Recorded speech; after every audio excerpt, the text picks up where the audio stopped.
Mais non, non, non, c'est pas possible. Oh là là, c'est quoi ça?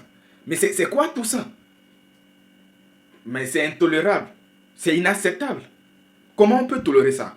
Comment des gens arrivent à accepter ça? Comment des gens arrivent à accepter ce genre d'attitude? Moi, je ne comprends pas. Je n'arrive pas du tout à... Regardez-moi cette violence. Regardez-moi cette violence gratuite. Et des gens acceptent cela. Des gens trouvent ça normal. Que le Sénégalais soit trimballé au sol, même le stade qui le suit, au lieu de refuser à ses frères, à ses petits, lui qui est âgé et qui devrait montrer de bons exemples, lui, il accepte cela. Il encourage les enfants en plus à continuer sur cette voie. Alors après, on se fâche, des gens se fâchent contre le Sénégal parce qu'ils ont décidé de quitter le terrain suite aux mauvaises décisions de l'arbitre. Mais les Sénégalais ont raison, 1000 fois raison. Mais c'est pas tolérable cela. Mais attends, c'est méchant. C'est extrêmement méchant, cette attitude des Marocains.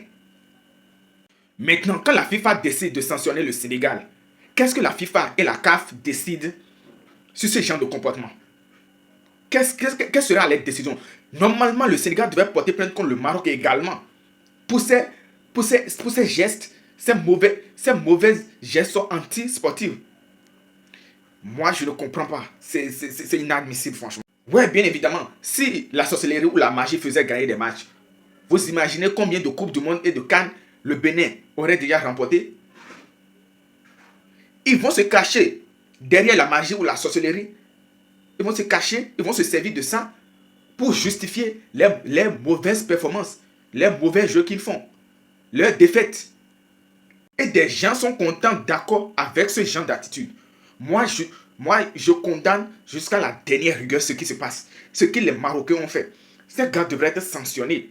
Ils devraient être sanctionnés. C'est normal que le Sénégal soit vraiment, pète les plombs, se fâche, quitte le terrain. C'est vraiment, ils ont totalement raison, les Sénégalais. Ouais, heureusement que la justice de Dieu s'est fait entendre. Et le Maroc n'a pas gagné ce trophée-là. Depuis le début de la compétition, il y a toujours eu des soupçons. Cela, ça gâche l'image et le beau jeu du Maroc. Les Marocains, ils ont un beau jeu, de beaux joueurs qui font de belles choses.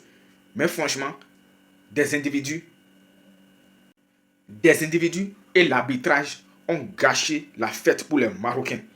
Heureusement que les Marocains ne sont pas tous pareils. Heureusement que tous ne sont pas pareils. Sinon, jouer chez eux comme ça devrait être interdit. Il ne devrait plus avoir une compétition organisée chez eux là-bas. Ce n'est pas tolérable. Sur les réseaux sociaux, on voit défiler l'envahissement des Sénégalais dans le stade. Mais on ne voit pas ces images-là. On ne les voit pas.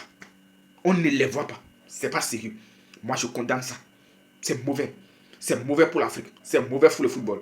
La magie, la sorcellerie n'apporte rien dans le football. C'est la jambe qui joue. C'est le joueur qui joue. Un point, c'est tout.